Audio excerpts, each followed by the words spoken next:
મહુવા ખીમનાથ મહાદેવ મંદિરના સાનિધ્યમાં બીલીના વૃક્ષોના રોપાનું વિતરણ કરેલ।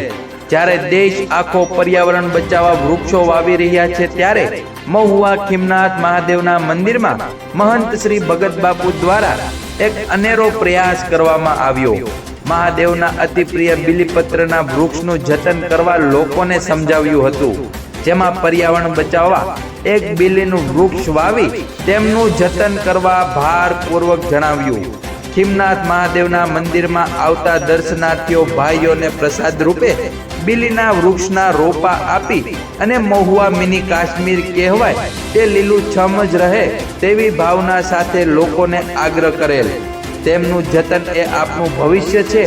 આ તમામ બીલીપત્રના રોપા એક શિવ ભક્ત શ્રી ધનેશકુમાર લવજીભાઈ મહેતા દ્વારા ભેટ કરવામાં આવેલ હતા। પર્યાવરણમાં જાગૃતિ, વૃક્ષો વાવી અતિ ગરમીના પ્રકોપને રોકવાનો પ્રયાસ કરેલ છે। જય સારામ। સર્વ શિવ ભક્તોને ઓમ નમઃ શિવાય, જય ખીમનાથ।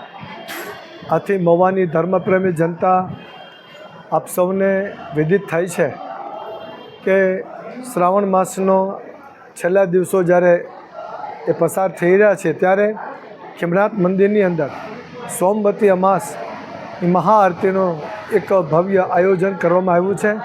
સાથે મહાપ્રસાદનું પણ આયોજન કરવામાં આવ્યું છે।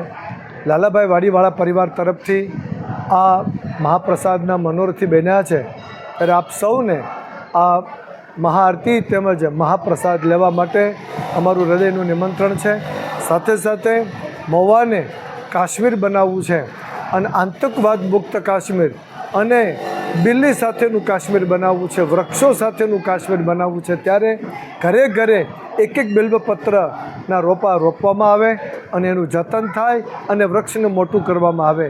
તો એ માટે મહુવાની અંદર ખીમનાથ મંદિર અમારા સેવક સમુદાય દ્વારા આ એક મોટું અભિયાન અમે છેડ્યું છે। ત્યારે આપ સર્વો એક એક રોપો તમારા આંગણે રોપવા માટે વિનંતી। આપ સૌને જય સિયારામ, જય ખીમનાથ।